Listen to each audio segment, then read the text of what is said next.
So, guys, I'm going to dive in, but I think we need to show the very beginning of Cyril's speech because, Mark, this is like the epitome of what you say. You bring you to the presentation. And Yes, I think I counted, let's see, 7 seconds. So watch this. After he gets the acknowledgement from the contest chair, 7 seconds before he turns and says anything. 7. And then he turns, and then there's 1 or 2 more seconds before he speaks. Check this out.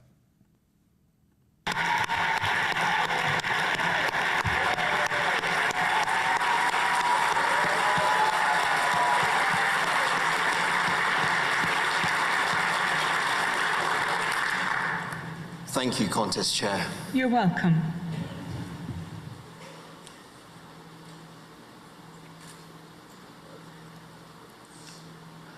I love that the Contest Chair sounds more Zimbabwean than I do. Check this out. He's 4 seconds in and gets a laugh. Like 4 seconds in. Yeah, I wrote down solid opening, set the audience at ease, owned the room, and got his first laugh. Wow. We speak Shona, and in this beautiful language, we have a very important word that I'd like to share with you today. In Shona, we say Ndini. Hey, Darren, another thought on the opening, because we always teach people do not start with a joke. That was not a joke. That was a line, an observation about something happening in the room, which just happened to be the accent of the contest chair. There's a subtle difference. It wasn't a one-line joke as much as it was a way to set them at ease, to get them laughing, but it also related to someone else in the room. Yes, and when an opening connects the audience to what they know, they experience, is not the same as telling a joke. It's simply addressing them where they are with a mutual understanding that really connected very well in this case. So kudos to him on that one as well. And you'll notice also early in, and anyway, go ahead, Darren. So I just want to show this part. Ndini. Ndini. Try it. Beautiful. Loved that. Pace element. He got the engagement, but he noticed how he opened his arms to get to signal to the audience, no, I want you to say it. And got them to do that by commanding, by opening up his arms with such confidence. And then never mind the ultra bright smile. Man, the toothpaste commercials. The other, Go ahead, Mike. I just said the other part of that, the aspect I love, is he just established the theme without saying, and my theme today is Dini. No, one word, he planted it. We kind of know where we're going, and he kept us wanting to hear more. And I said earlier, I use the phrase pace element. What we mean is anything you use that gives the audience a different kind of experience. We often talk about pace elements in virtual presentations, but he got the audience to acknowledge, but then he got them to participate as well. And that was in the first minute or so of his presentation. It's about 1:17 on the video. So that's getting the audience to respond, to laugh, and to actually join him was well done that early in the presentation. Yeah, one thing I didn't love is he broke one of our rules. Now, obviously, it didn't matter anyway. It's picky, but he said, I'd like to share with you. So I'm not a fan of using that term, but look, he did amazing. He had so much going. I'd just like to point out some of the things that we teach. I'd like to share with you. Yes. Not a fan of that. By the way, Darren, there's a question here about someone thought he ran over time. You said earlier in our podcast today, you said that Toastmasters established that they would greet the contest chair, who would then respond to them. And then after that interchange, the timer would begin at the first word or action for the audience. That will account for why the time seems so long, Tracy. Okay. Yeah, because when he does his mega pause for 9 seconds, Right. the timer does not start until he Correct. makes a definite communication to the audience. Correct. Correct. I also loved how he touched upon, and Darren, you've been teaching this for years. Humorists touch upon frustrations that we all have. And he did this in such a subtle way when he said, that I may know a few Nigerian princes. Nigerian prince, right. 202. So he touched upon so much of it was subtle. I thought that was just brilliant writing and great humor. Yeah. Now I see a conversation here about the timing, but that's okay. I think Alexandra answered the question about when the clock starts. Okay, excellent. The Yes. other part of that about touching on something that is a frustration for all of us, when he had self-deprecation about his name being a password. Oh, that was brilliant. We That was all get brilliant. upset, but it was self-deprecation, but subtly tying into a common frustration. And it was not the first time he used the familiar. He also said at around 2:17, I wanted to get a cool name like Martin Luther King Jr. or contest chair. Yeah. Everyone in the audience knows contest chair is a term we use in the contest as part of protocol in every contest. So the audience in the first 2 minutes are being acquainted with the familiar, but also intrigued by the name he has. And having his name as a password was humorous.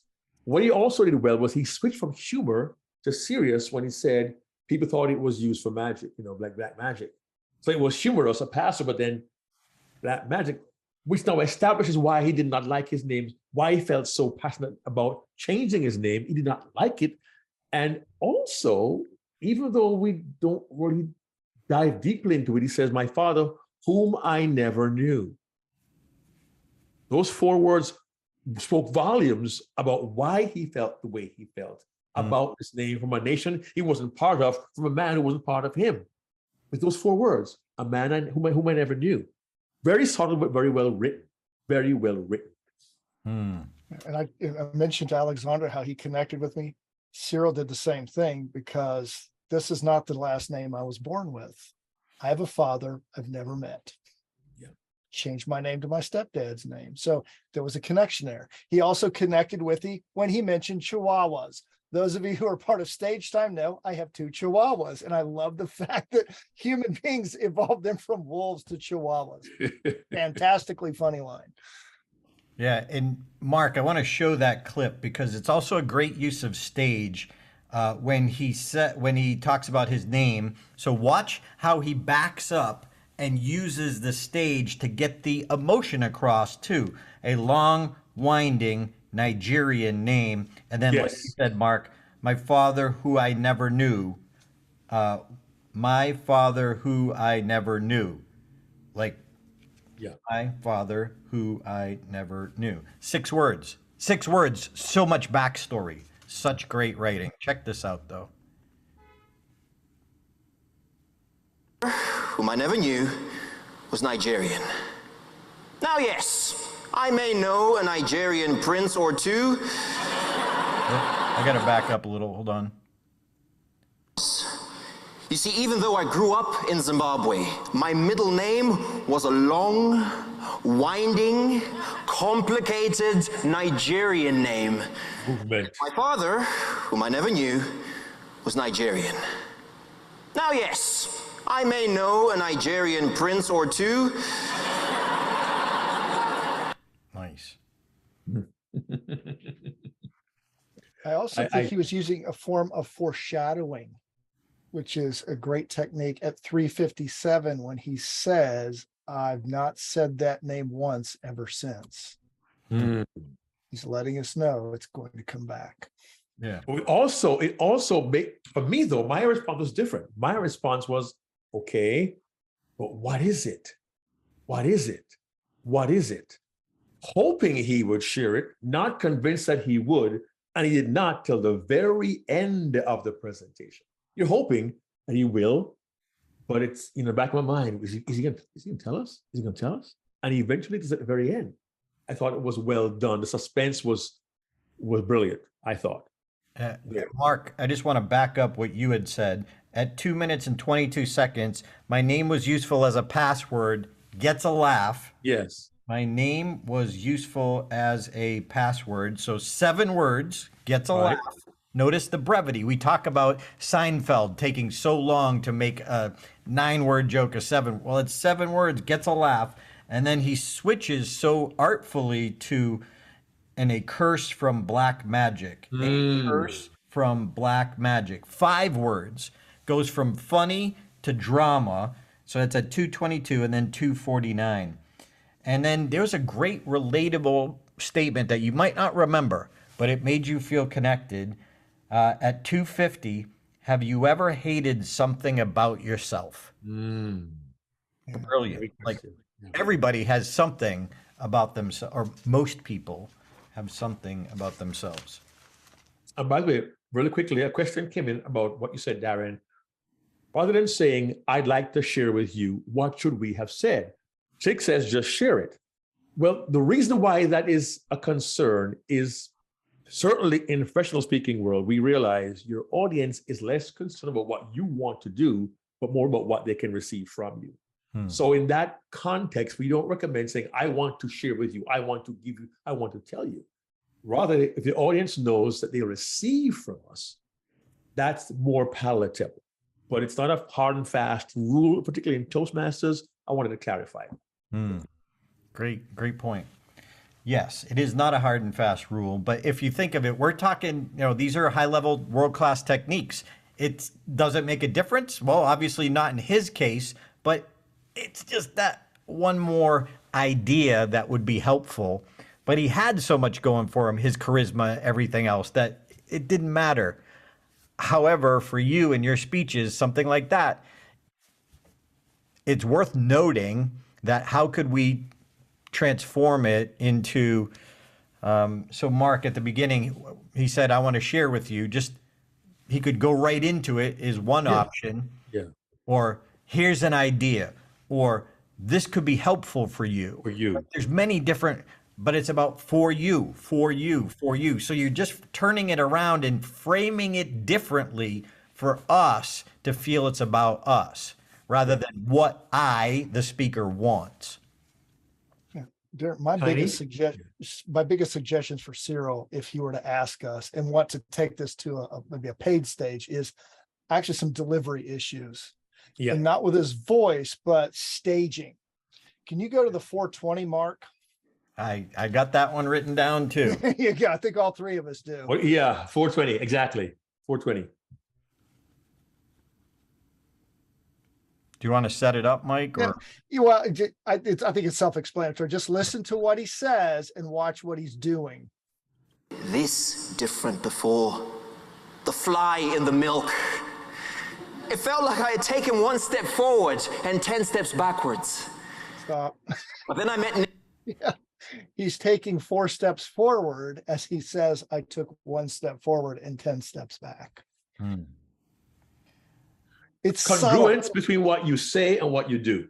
Congruence. Yeah, it's subtle. And I don't know if that a lot of people are looking for that, but it sends a message to the audience. Something doesn't feel right and they don't know what it is.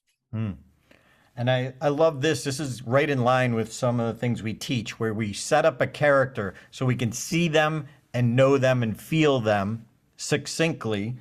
And so he sets up Nick, who ends up being the hero of the story. But listen what he says and how he says it. And even this is, you nailed it when a description of a character gets a laugh. Speaks very slowly. He's like Back up a little. He's got the African boy swag, low, deep voice, speaks very slowly. He's like Mufasa, but in slow motion. Nice. Now, I like that, but I was concerned because I wrote down when he and Alex are in the library, right? there is the scene where he drops his ID, right? At 5:25 on the video. So we now know Alex has that slow motion Mufasa voice. So at 5:27, we actually get to hear Alex speak. Can you cue that real quick, please? We actually hear Alex at 5:27. But Nick was ready. Nick, right? Yeah, Nick. I have never met anybody with my name. Okay, pause for a second. We've got the slow motion, but I was wondering, but Nick was ready. He said, I have never met anyone with my name. And deliberately lower his voice for the Mufasa sound to the best of his ability. Just enough of a difference so we can hear a depth to Nick's voice as opposed to, okay, similar voice. It was slower, but these nuances add realism, because when you say Mufasa, you place in my mind, remember who you are. And if I don't hear it, I feel as if I'm missing something. It's a small detail, but that was my observation. Darren? Yeah, and I do like Nick's dialogue, and then watch him snatch it. This is also setting up that he looks at his name the opposite, the dichotomy. Here's a big word, Mark. The dichotomy. Yes. Juxtaposition. Ooh. He's on a roll, Mark. Both of them having the same challenge, but Nick looking at it for a completely different perspective. Gift from my grandfather, and I like it. Yes. So he's owning his name, but notice his voice also changes a little bit too, and he speaks quite rapidly. This is an opportunity for a delivery improvement. Nick's here, and then all of a sudden Nick's reaching over here to grab. There's not continuity within that scene. It's all over the map. I think he needs to block it. He needs to be himself, and then Nick, and then talking, and Nick snatches it. The back and forth. Again, he won. It's okay. But we're talking improvement here for you is don't walk all over a scene back and forth because something just doesn't feel right.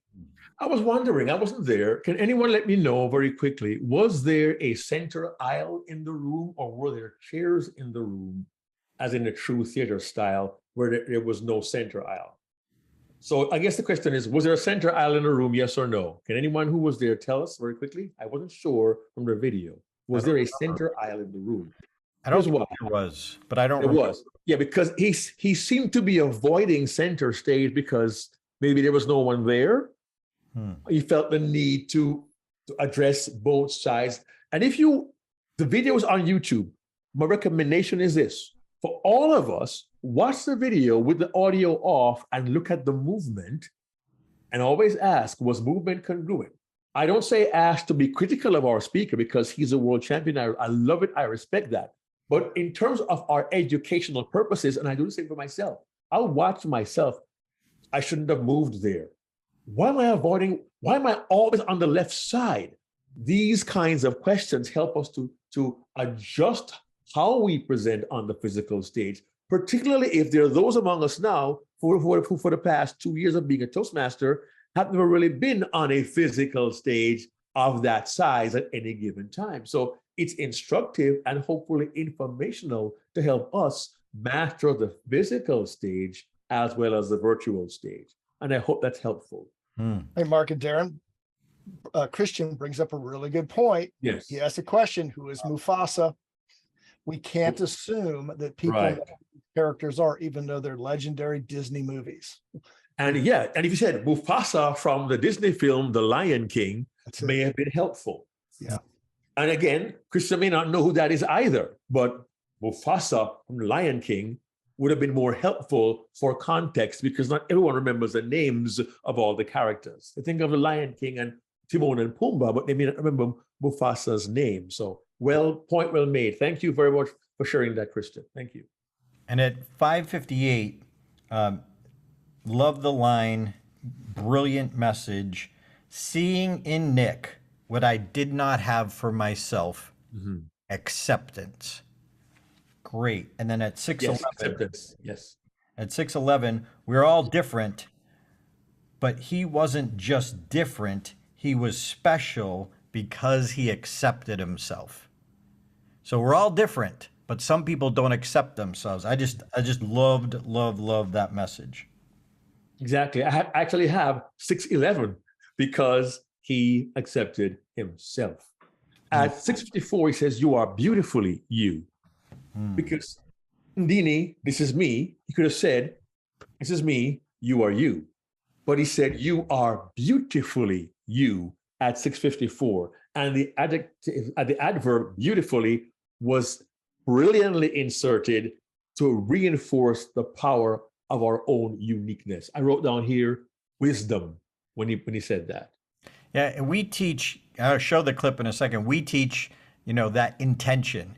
You can tell his conviction, his intention, and his sincerity. He wanted you to get this. And that is amazing. So check it out. Watch his delivery. Watch his intention. You are beautifully you. The only you. Love that. And Darren, and I'm happy to say here, he was center stage, Yeah. which reinforced the power of those words. Also a moment for us as an audience to say, he is connecting to me directly. Well done there. Yeah, and I want to show the ending because see how he closes versus how Moss closed. But at 6:29, there's one thing that I didn't love. He says, "I know that many of you out there have felt uncomfortable with who you are." One-on-one, this is what we teach, one-on-one over coffee, how would you say it? And you would never, sitting with one person, say, "I know that many of you out there." You would rephrase that as, "You may have Right. felt uncomfortable with who you are." So we don't want to say everyone has, Right. but when you say, "I know many of you," that's audience language as opposed to one-on-one connecting language. And then I want to show the ending, how you do this. Not officially change my name. I'm just going to play the ending because watch how powerfully clear, and he doesn't say Mr. Contest Master or Madam Contest Master. He just ends it and gestures. Dini. Beautiful. I haven't had the courage to officially reclaim my name. But here, today, I think we can make a step in the right direction. Could have moved there too. I was born Cyril Junior Dim. And this is me. Dini.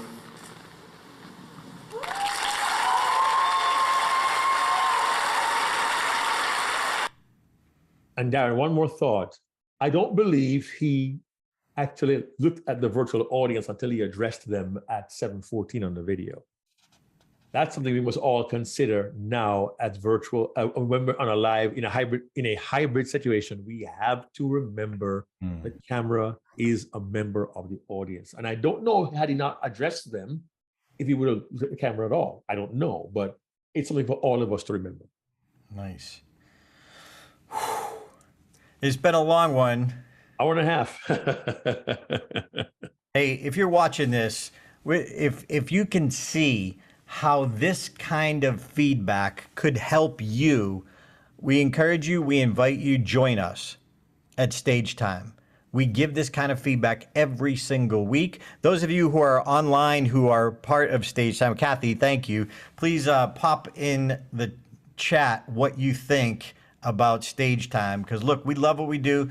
Every week we give feedback to this level to help you see what the audience can't see, or what you can't see yourself that the audience does see. So if you're interested in joining us, look, Most presenters don't get the level of feedback they need to become unforgettable. We have a team of world-class coaches that will show you the adjustments needed to make your story stick. Look, when you're the presenter everyone is raving about, you'll impact more lives and help more people. So are you getting feedback from world-class coaches? Look, if you're ready, if enough is enough and you want to be unforgettable, like I'm ready, it's time, I need this, please join us. On our podcast, we rarely pitch, we talk about our book, we talk about that. But look, we're asking you, if you're ready, join us. Just go to darrenlive.com/TI, darrenlive.com/TI, and get the special offer that we have because you're listening to this podcast. Mike or Mark? Couldn't agree more. It's a joy to be one of the coaches at Stage Time, and as a coach, and I'm a certified coach. I pick up something every week from our coaches, and many times our members. We know who our members are who are diving in. And again, if you want to shorten the learning curve, as our friend Craig Valentine says, let our long road be your shortcut. We'll get you there faster. Sweet. So, Mark, before you take it home, I'm going to edit this out. I'm going to turn this into 2 podcasts. Okay. Let's take it home. I'm going to stop, and then we're going to do the ending for number 1 and then the ending for number 2. So thank you for joining us live for the first time ever doing this podcast. Your comments, super helpful. Thank you for that and clarifying. So, Mark Brown, we just saw the world champion of public speaking take us home. We hope and trust that the insights you receive today from our critique of the 2022 World Champion of Public Speaking will give you an idea of what you can learn when you join us at Stage Time. Here's why. We want you to become good, no, great. No, we want you to be unforgettable. We'll see you next week. Can you see the power of this level of feedback? Can you see how it could be a game changer for your presentations? Feedback like this on your stories and your presentations. If you'd like to work with us, we got 2 options. Number 1, go right now to getaspeakingcoach.com. You'll see the whole team there and the options of working with each of us one-on-one. Or number 2, check out Stage Time. Go to the special offer mentioned in this podcast, darrenlive.com/TI, and work with us and be a part of the weekly calls where we coach our members and give them this level of feedback. So join us, whichever option works best for you, and we'll see you next week. Hey there, this is Darren. I hope you enjoyed that program and you got some great insights from watching this video podcast. Now, we don't put all of them on YouTube like you're watching now. We just put a select few. So if you want to get all the episodes, you can go right now to Apple Podcast. You can go to Google Play, Stitcher, or Spotify, or check it out on your favorite platform. See if it's there for you. But we'd love to have you subscribe. Join us every single week for new content, new stories, and new strategies behind unforgettable presentations. Subscribe now. Check out StagetimeUniversity.com, where good presenters become unforgettable.